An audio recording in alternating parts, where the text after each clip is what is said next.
오늘도 보실 하나님의 말씀은 룻기 1장 우리 같이 함께 보도록 하겠습니다.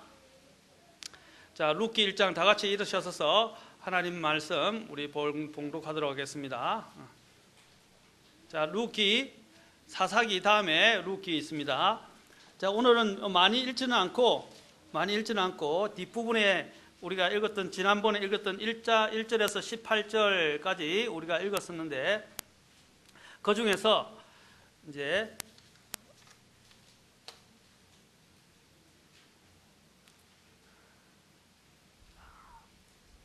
7절부터 읽겠습니다. 자, 그러므로 그녀가 자기가 있던 곳에서 나와 떠나매 그녀의 두 며느리도 그녀와 함께 하더라. 그들이 유다 땅으로 돌아오려고 길을 갈 때에 나오미가 자기의 두 며느리에게 이르되 가서 각각 자기 어머니 집으로 돌아가라. 너희가 죽은 자와 나를 친절히 대한 것 같이 주께서 너희를 친절히 대하시기를 원하며 주께서 너희가 각각 자기 남편의 집에서 안식을 얻게 하시기를 원하노라 하고 그들에게 입을 맞추며 그들이 소리 높여 울며 그녀에게 이르되 우리가 반드시 어머니와 함께 어머니의 백성에게로 돌아가겠나이다 하니라. 나오미가 이르되 되돌아가라 내 딸들아 너희가 어찌하여 나와 함께 가려 하느냐. 아직도 내 태 아들들이 있어서 그들이 너희 남편이 되겠느냐. 되돌아가라 내 딸들아 너희 길로 갈지어다. 나는 너무 늙어서 남편을 두지 못하노라. 가령 내가 소망이 있다고 말하거나 혹은 오늘 밤에 남편을 두어 아들을 낳는다 하자. 그들이 자랄 때까지 너희가 그들을 기다리려 하느냐. 그들로 인하여 너희가 남편 두기를 멈추겠느냐. 내 딸들아 아니라 주의 손이 나와서 나를 치셨으므로 내가 너희로 인해 심히 괴롭도다 하매 그들이 소리 높여 다시 울더라.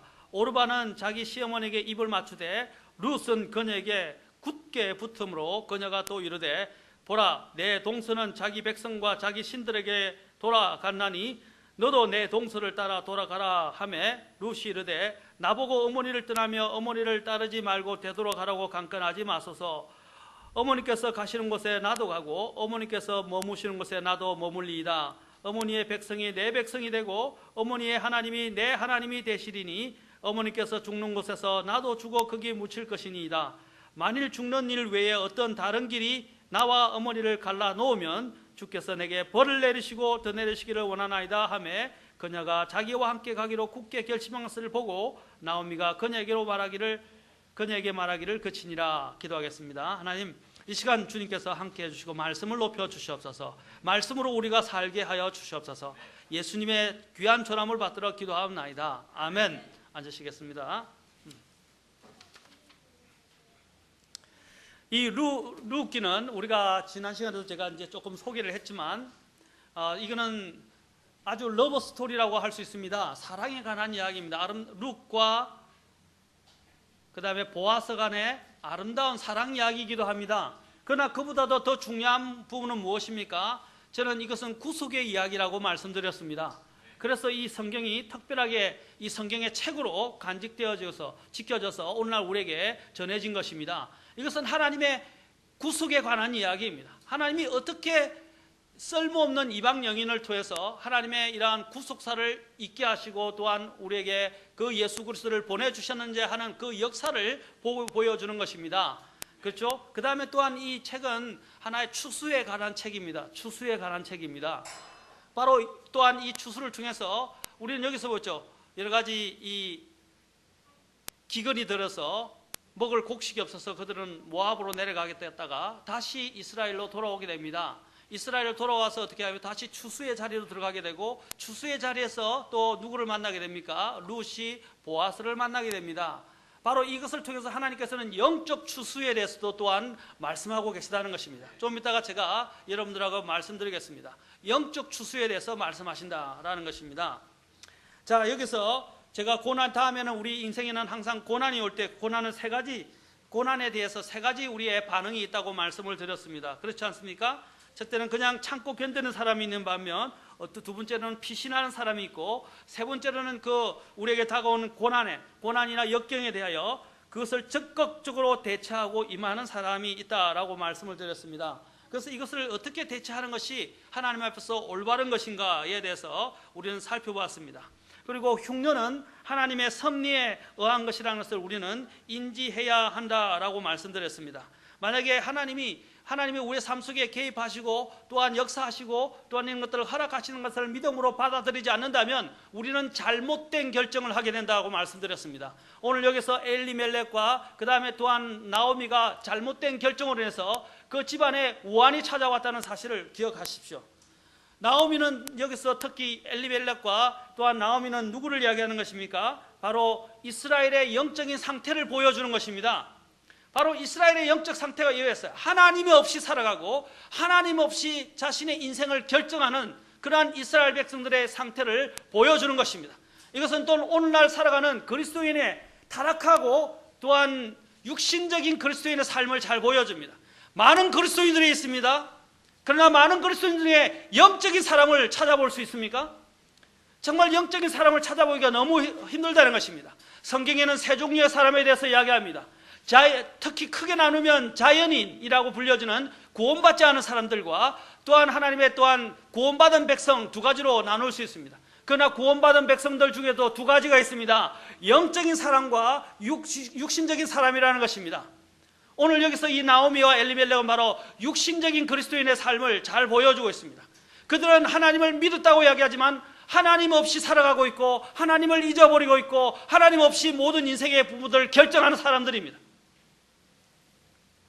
그런 사람들은 불행한 삶을 사는 것입니다. 그 당시에는 자기 눈에 보이는 대로 행하기 때문에 그것이 좋아 보이고 그것이 그들에게 축복을 주고 그들에게 안녕을 가져다 줄 것처럼 이야기하지만 나중에 그들의 결말에 가서는 그들을 후회하게 된다는 것입니다. 우리 그리스도인들은 지금 현재 주어진 것들에 의해서 살아가는 사람들이 아닙니다. 그리스도인들은 믿음으로 살아가는 사람들입니다. 여기 보면 엘리멜렉이 기근이 들어서 어떻게 해요?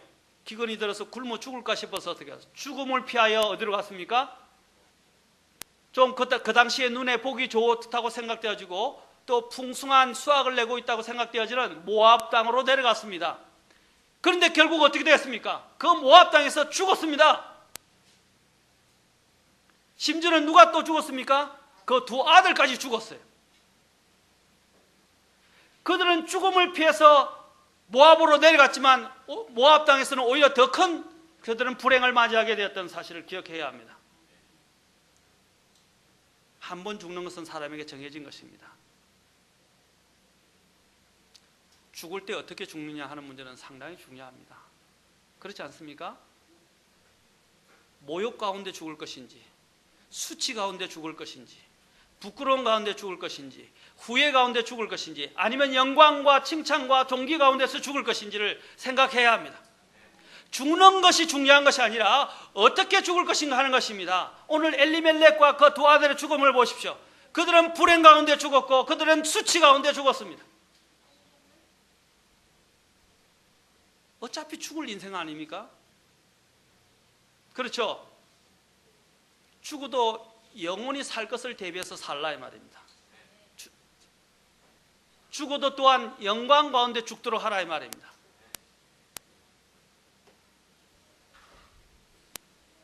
이것이 엘리멜렉과 나오미의 선택에 의한 결과였다는 것입니다. 우리는 결정을 할 때 한 번 결정이 얼마나 중요하냐. 그래서 제가 가장의 결정에 대해서 말씀드렸죠. 남편이 의사결정을 잘 해야 합니다. 아버지가 의사결정을 잘 해야 돼요. 가정의 미래는 많은 부분에 있어서 아버지의 손에 달려 있습니다. 아버지가 영적이어야 해요. 그렇죠? 그 다음에 또한 아내는 어떻게 된다고 했습니까? 아버지가 영적일 수 있도록 지혜롭게 될 수 있도록 옆에서 잘 도와야 됩니다. 그렇죠? 만약에 혹시 남편의 어리석음이 있을 때도 어떻게 하라고 그랬어요? 지혜롭게 해서 남편을 돌이킬 수 있게 되지 남편을 가르치지 말라 그랬죠? 남편을 가르치는 것은 바람직하지 않아요. 남편에게 권위를 행사하는 것도 성경이 바라는 것이 아닙니다. 지혜롭게 결정하도록 하십시오. 또 때로는요, 남편이 이런 잘못된 결정을 통해서 어리석음을 배우게 하십시오. 무슨 뜻이냐? 어리석음으로 인해서 가족들이 다 고통을 겪게 됩니다. 여기도 나왔죠. 고통을 겪게 됩니다. 그러나 또한 하나님은 놀라우신 분입니다. 이것을 통해서 누구를 얻게 되었습니까? 룻이라는, 그렇죠, 아주 순종적인 이방 여인을 얻게 되었다는 사실입니다. 인간은 잘못된 선택 가운데서 자신들이 결정한 것에 의해서 대가를 지불하지만 하나님은 그 안에서도 역사하신다는 사실입니다. 하나님은 그 안에서도 또한 하나님의 놀라운 구속의 일들을 하신다는 것, 룻을 구원하시겠고 룻을 통해서 또한 예수 그리스도께서 나오시게 하셨다는 사실입니다. 사람의 실수를 통해서도 하나님은 일하십니다. 그렇단 말이 하나님이 그 실수를 인정하셨다는 말은 아닙니다. 사람이 선택한 실수예요. 그러나 하나님은 그 안에서도 일하신다는 것입니다. 그러나 우리는 그럼 룻같이 나오기 때문에 나 실수해도 되겠다 이런 뜻으로 생각하면 안 돼요. 그런 일이 없어야 됩니다. 그래서 남편들이 영적인 결정을 잘 알고 영적이 되도록 아내들이 더 많이 기도해야 돼요. 그리고 한 번의 결정이 가정에 얼마나 많은 치명적인 결과를 가져올 수 있는지도 기억해야 합니다. 그러므로 절대 성급하게 결정하지 마십시오.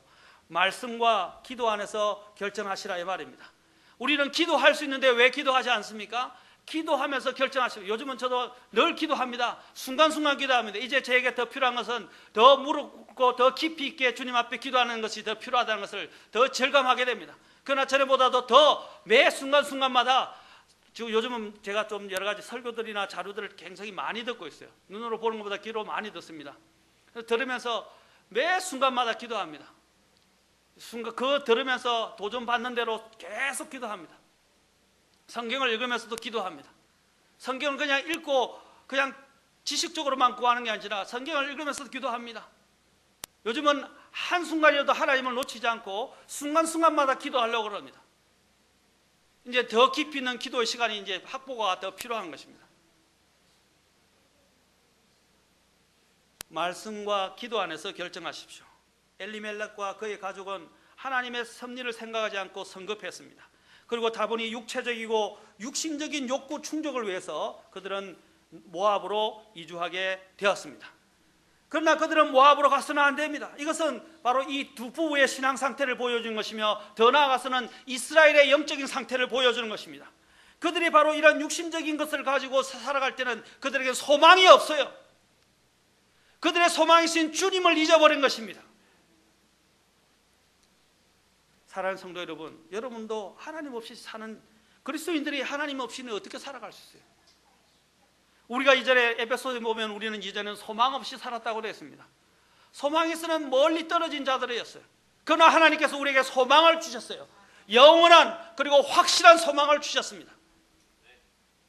우리는 그 소망이신 주님을 붙들고 살아가야 합니다. 원래 이 모압으로 가는 것은 하나님이 원하지 않는 것이었어요. 하나님은 특히 모압과 에돔에 대해서는 경고하셨습니다. 이 모압 족속은 어떤 족속들입니까? 롯의 후예들 아닙니까? 그렇죠. 롯의 자손들입니다.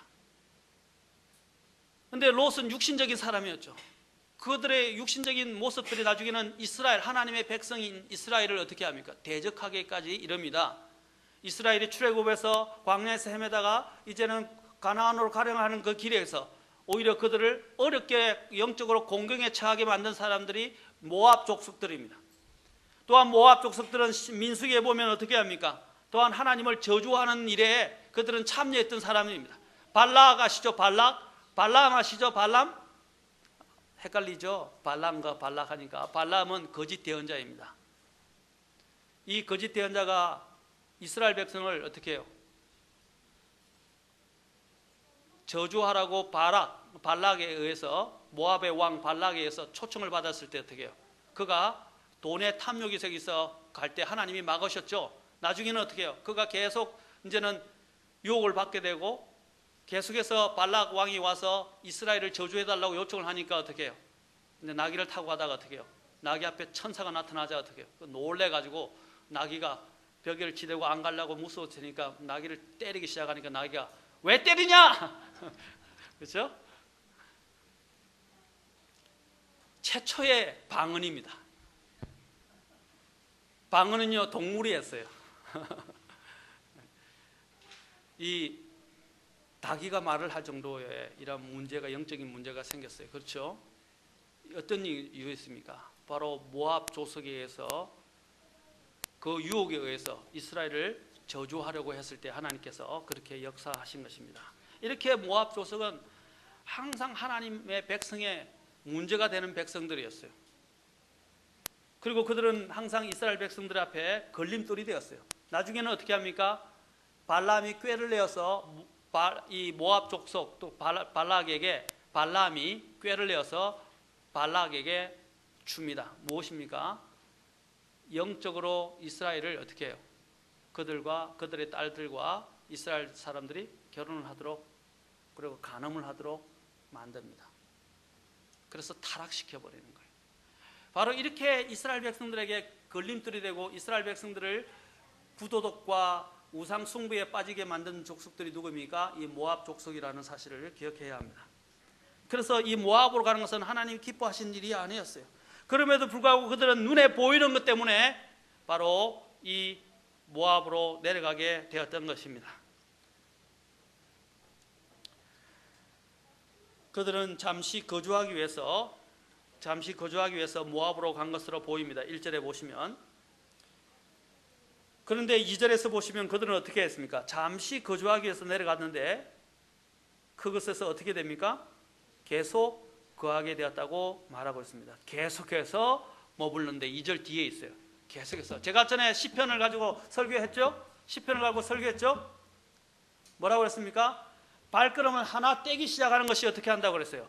그 사람을 하여금 그 안에서 안주해서 앉아서 하나님을 더 이제는 조롱하고, 그렇죠? 하나님을 대적하는 자리에까지 있게 만든다고 그랬습니다. 영적인 타락은 어디에서 시작한다? 영적인 타락은 발걸음 하나에서부터 시작한다고 그랬습니다. 여러분, 영적 타락은 갑자기 주어지는 게 아니에요. 바로 여러분이 한 발자국을 잘못 디디는 순간부터 영적 타락에 들어갈 수 있다는 것입니다. 그리고 하나님을 대적하는 자리에 이룰 수 있다는 사실입니다. 오늘도 여기서 보십시오. 그들은 잠시라고 얘기했지만 잠시가 아니고 오랜 세월을 그곳에서 머물게 되었다는 사실입니다. 소돔이 어떻게 해요? 자신의 눈에 보기 좋은 대로 소돔에서 롯이 그 소돔으로 가는 곳에 어떻게 했습니까? 그것을 바라보고 그걸로 잠시 거주하려고 했었지만 어떻게 해요? 그는 그 안에서 안착을 해버렸어요. 하나님의 진노가 그곳에 쏟아질 때까지 그는 그곳에서 완전히 안주해버렸습니다. 조용하세요.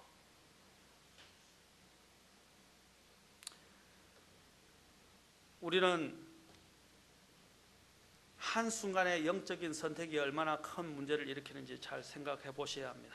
오늘 2절에서도 계속 거하였다는 말에 주의하십시오. 그리스도인들이 또한 세상에서 잠시의 기분 전환이나 즐거움을 찾으려고 그곳에 내려가면 그 사람은 대개 어떻게 해서? 대개 다 계속해서 그곳에 거하게 됩니다. 내 잠시 기분 전환하기 위해서 어떻게 합니까? 눈에 요기를 하기 위해서 어디를 간다. 그런데 요기를 하기 위해서 갖는 게 어떻게 돼요? 유혹에 이끌리게 되고 그것에 빠지게 쉽다는 것입니다. TV도 그렇죠. 잠시 요기하겠다고 TV를 켰다가 어떻게 해요? 이제는 봐서는 안 될 까지 보게 되고, 인터넷도 마찬가지입니다. 여러분 핸드폰도 마찬가지고, 저 자신도 그런 것을 많이 느낍니다. 잠시 쉬겠다고 마음을 가지고 이렇게 보았던 것이 어떻게 해요? 나를 완전히 내가 붙들려 가지고, 그렇죠? 이제 그곳에 빠지게 되는 것입니다. 그리고 봐서는 안 될 것까지 보게 될 수가 있다는 것입니다. 그것이 우리의 삶 속에 너무 흔하게 일어나요. 우리 주변에는 얼마나 많은 유혹거리들이 있습니까? 우리의 눈과 마음을 조심해야 합니다. 그리스도인들도 잠시의 기분 전환과 즐거움이 나쁘다고 말씀드리는 것이 아닙니다. 잠시의 기분 전환과 즐거움이 결국에는 어떻게 해요? 우리를 붙들어서 묶어놓고 모압에 거했던 나오미처럼 우리를 또한 그곳에 완전히 안주하게 만들고 타락하게 만들 수 있다는 사실을 기억해야 합니다. 그리스도인들은 그들의 환경이나 상황이 어떠하든지 간에 이 모든 것이 하나님의 섭리와 역사에 응한 것임을 인지하고 이것을 피하려고 세상적인 방법을 구하거나 세상에 내려가서는 안 됩니다. 우리는 세상으로부터 구원받은 사람들입니다. 아멘. 세상으로부터 구원받아서 하나님을 위하여 살아가고 하나님을 위해서 걸어가야 될 사람들인데 우리는 다시 세상으로 눈을 돌리고 세상으로 내려가면 되겠습니까? 안 됩니다. 잠시의 어려움이 있다고 해서 세상으로 돌아가서는 안 된다는 거예요. 그러나 많은 사람들이 세상으로 돌아가고 있습니다. 제가 항상 제가 생각하는 것은 저는 그리스도에 저도 부족해서 주님 앞에서 죄를 짓기도 하고 또한 불순종하기도 합니다. 그런데 제 마음을 항상 깨우치는 것은 두 가지입니다. 하나님의 긍휼과 앞으로 그리스도의 심판석 앞에 설 내 모습을 생각합니다. 지금은 내가 잠시의 즐거움으로 인해서 좋을지 모르겠지만 나중에 그리스도의 심판석 앞에 섰을 때 내 부끄러운 모습을 한번 생각해 보십시오. 주님 앞에 섰을 때 나의 모든 모습을 한번 생각해 보십시오. 근데 오늘날 그리스도인들 보면 그리스도 앞에 섰을 때 자신의 모습을 생각을 하지를 않아요. 그때가 되면 후회해도 소용없습니다. 그때는 정말 두려운 날이 온다는 것입니다. 물론 구원을 받았기 때문에 기쁜 일이죠. 그러나 분명히 주님 앞에서 우리가 살았던 삶에 대해서 계산을 해야 하고 계수해야 될 날이 온다는 사실을 기억해야 합니다. 그때는 후회해도 소용이 없어요. 70년의 인생, 짧은 인생을 영혼과 바꾸지 말라는 것입니다. 잠시의 쾌락으로 인해서 영원한 즐거움과 바꾸지 말라는 것입니다. 이 땅에서 차라리 굶어 죽더라도 거지 나사로와 같이 되는 게 나아요. 거지 나사로는 어떻게 해요? 아브라함의 품에 갔죠? 그러나 부자는 이 세상의 즐거움에 취해서 누릴 것 다 누렸지만 어디에 있었습니까? 지옥에 있었습니다. 저는 믿는 그리스도인들에게는 지옥에 간다고 말씀드리고 싶지 않지만 육신적인 그리스도인들이 그리스도의 심판석 앞에서 당하게 될 그 수치와 부끄러움에 대해서 생각해 보십시오. 계시록에서도 어떤 사람들 중에는 부끄러운 채로 주님 앞에서 발견될 것이라고 말하고 있습니다.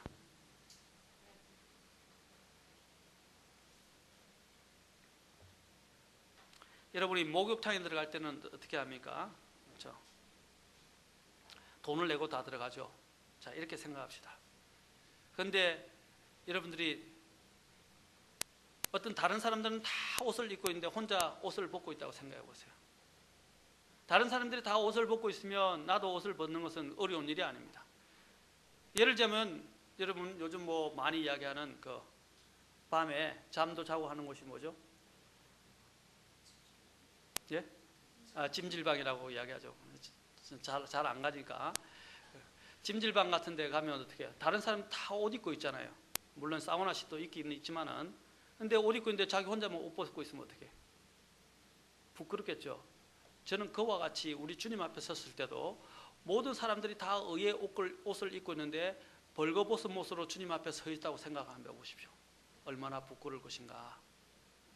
성경이 말하고 있는 부분입니다. 사랑하는 성도 여러분, 한순간의 선택이 우리를 부끄러운 사람으로 만들 수 있다는 것을 기억하십시오. 한순간의 쾌락과 즐거움으로 인해서 영혼에서 얻게 될 많은 부분을 놓칠 수 있다는 것을 우리는 기억해야 할 것입니다. 그러나 중요한 것은 무엇이냐?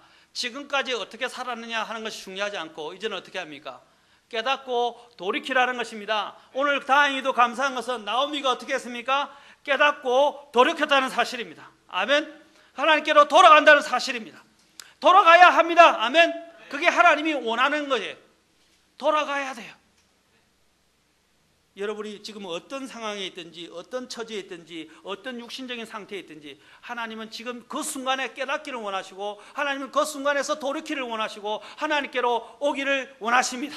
그것이 하나님 아버지의 마음입니다. 하나님 아버지는 우리가 그 속에서 계속 타락 가운데 있고 저주 가운데 있기를 원하지 않습니다. 하나님은 그곳에서 돌아오기를 원하고 돌아오는 자녀들을 결코 멸시하지 아니하십니다.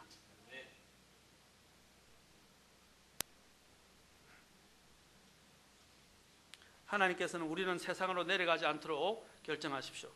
하나님 앞에 의지하고 하나님께 나아가면 하나님께서 우리에게 반드시 이길 힘을 주실 것입니다. 그것이 고린도전서 10장 13절에 있어요.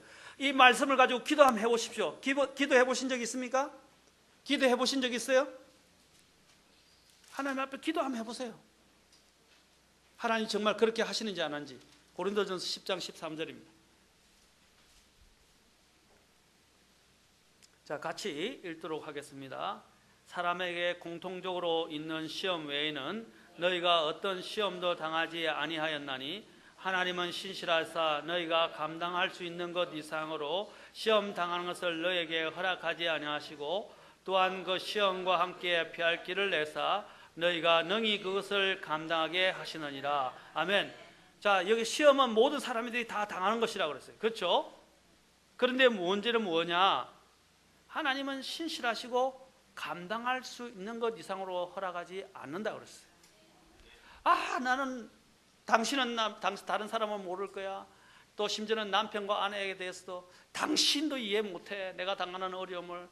이렇게 이야기하는데 아닙니다. 하나님은 당할 수 있는 시험 외에는 허락하지 않는다고 그랬어요. 근데 우리가 감당치 못하는 시험들 대부분을 보면 우리의 죄 때문에 사실 우리가 저지른 거예요.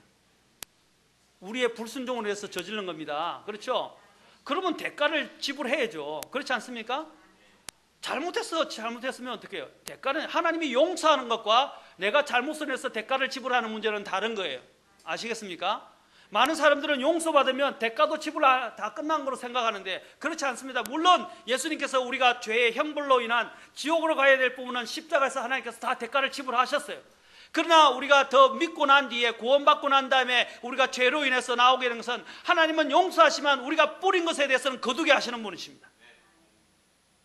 자, 우리 아이에게 내가 그랬어요. 너 여기서 공 갖고 놀면 안 돼.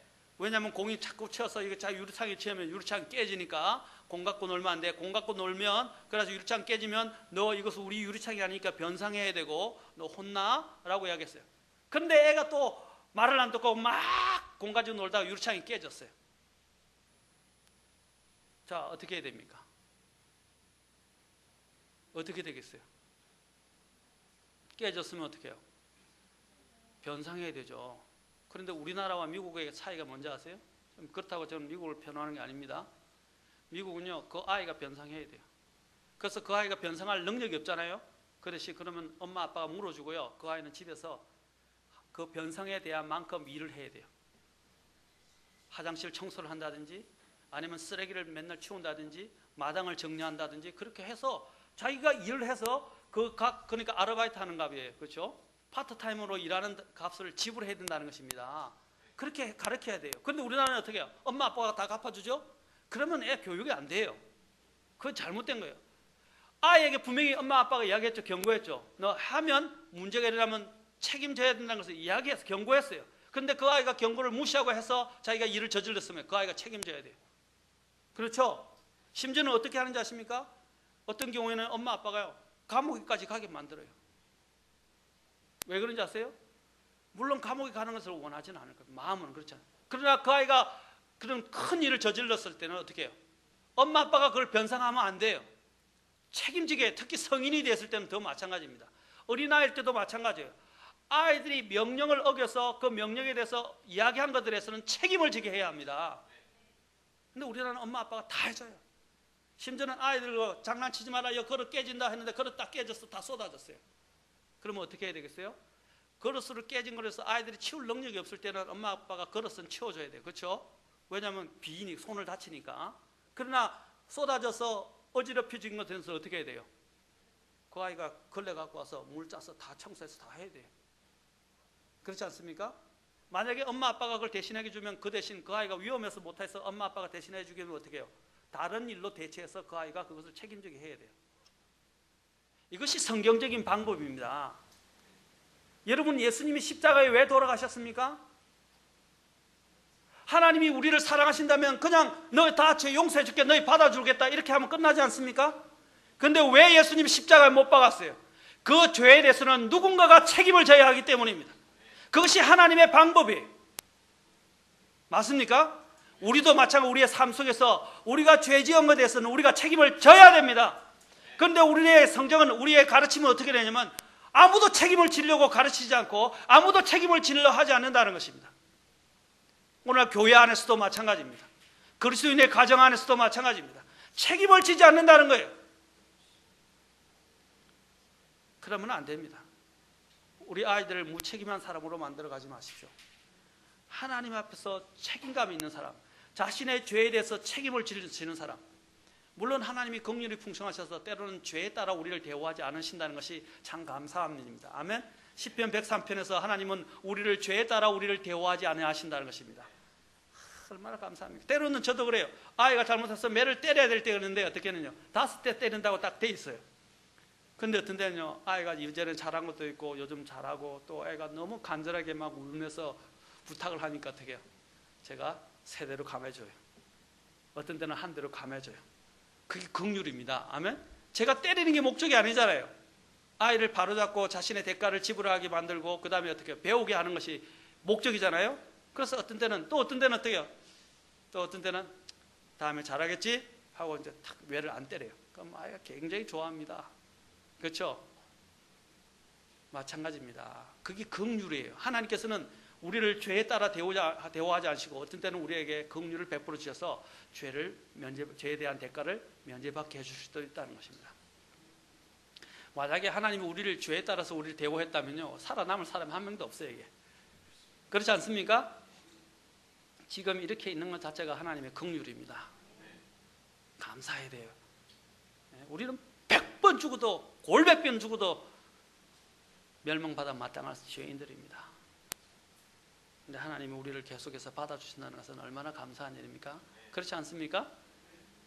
우리로 하여금 우리도 마찬가지입니다. 하나님께서 우리에게 죄를 이렇게 짓게 만들었다고 그런 잘못되어진 교리에 또 빠지지 마십시오. 하나님은 죄의 조장자가 아니십니다. 그 죄를 지은 사람은 나입니다. 그 죄에 대한 대가를 지불해야 될 사람도 납니다. 그러나 하나님께서는 우리에게 이러한 시험을, 아까도 제가 그랬죠, 시험의 대부분은 우리의 죄 때문에 일어나는 것이라고. 그러나 그렇지 않은 경우에도 하나님은 어떻게 해요? 항상 피할 길을 우리에게 내주시거나 아니면 그것을 감당할 수 있는 능력을 주신다고 오늘 고린도전서 10장 13절에서 말씀하셨어요. 만약에 그렇게 안 보이면 기도하십시오. 그러면 하나님이 피할 길을 보여주실 것입니다. 기도하십시오. 만약에 그렇게 달리 하시면 하나님께서 어떻게 해요? 그것을 이길 수 있는 힘을 주실 것입니다. 하나님 거짓말 하시는 분 아니에요. 중요한 것은 그렇게 되기 전에 결정을 똑바로 하라는 것입니다. 바른 결정을 하도록 기도하십시오. 우리가 100% 바른 결정을 할 수는 없습니다. 어떤 때는 바른 결정을 해도 핍박을 받을 때가 있어요. 그것은 어려운 일입니다. 아멘. 그것은 통해서는 하나님이 영광을 받으십니다. 그리고 하나님이 그것에 대해서는 우리의 믿음을 더 연단시키시고 우리에게 더 많은 복을 예비해 주시고 준비하고 계시는 것입니다. 아멘. 그러나 그렇지 않은 경우에는 달게 받으십시오. 나오미는 그녀의 남편이 죽었을 때에 그들에 대한 하나님의 징계를 깨달았어야 했습니다. 그러나 그녀는 영적 무감각으로 인해서 이를 깨닫지 못해서 모압에서 4절에 보면 10년을 더 거하게 되었다고 말하고 있습니다. 남편이 죽었을 때 어떻게 해요? 깨닫고 돌이켰어야죠. 이 영적으로 우매함이 그래요. 못 깨달아요. 나중에 다 잃고 나서야 깨닫게 돼요. 그거 얼마나 불행합니까? 나중에는 하나님 앞에 항복하는 거예요. 하나님, 이제는 나는 다 잃었습니다. 하나님 알아서 하십시오. 다 잃고 난 다음에 항복하지 말고요, 더 잃기 전에 항복하십시오. 아멘. 그게 하나님의 사랑에 응답하는 방법이에요. 물론 하나님이 우리를 멸망시키려 하는 것이 하나님의 마음은 아닙니다. 하나님이 징계의 손길이 뻗친다고 생각할 때 바로 회개하고 돌이키십시오. 그게 좋은 거예요. 우리 김명희 자매님 늘 그렇게 얘기하더라고요. 김명희 자매님, 하나님이 나중에 막 나를 크게 징계하는 걸 생각하면 끔찍하대요. 예? 상상도 하기 싫대요.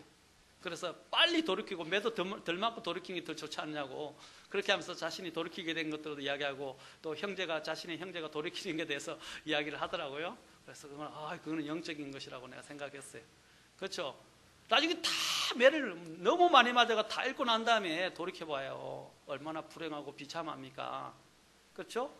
읽기 전에 조금 하나님께서 이렇게 징계의 손길을 뻗치실 때 빨리 깨닫고 돌이키십시오.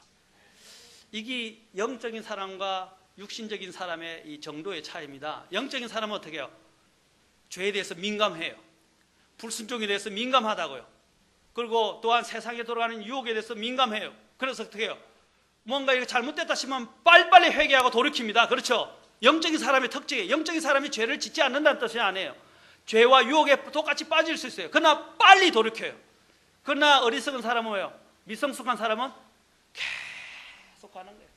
자문에 보면 뭐라 그랬습니까? 어리석은 자는 계속 길을 가다가, 지혜로운 사람들은 뭡니까? 재앙을 보고 미리 자기 자신을 숨기거니와, 어리석은 자는 계속 길을 가다가 파멸에 이르느니라.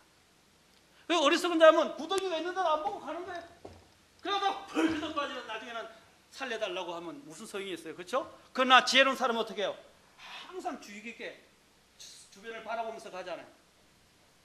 그렇잖아요? 그래서 에베소서 5장에서 뭐라고 했어요? 너희는 주위를 살펴보면서 어떻게 해요? 주위를 살펴보면서 걸으라 그래요. 그걸 영어로 circumspectly라고 이야기합니다.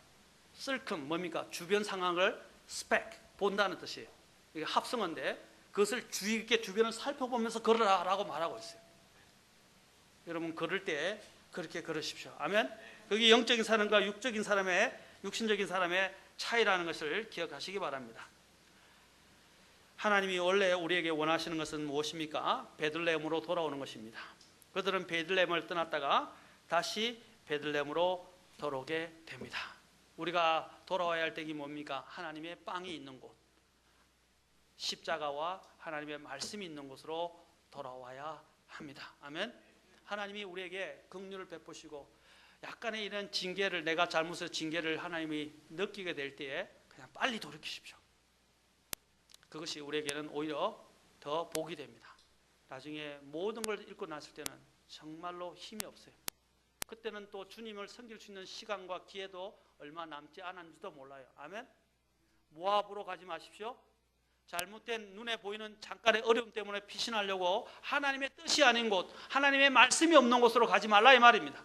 우리 그리스도인들이 가야 할 곳은 어디입니까? 항상 하나님의 말씀이 있는 곳으로 가야 돼요. 그리고 하나님의 교회가 있는 곳으로 가야 됩니다. 아멘.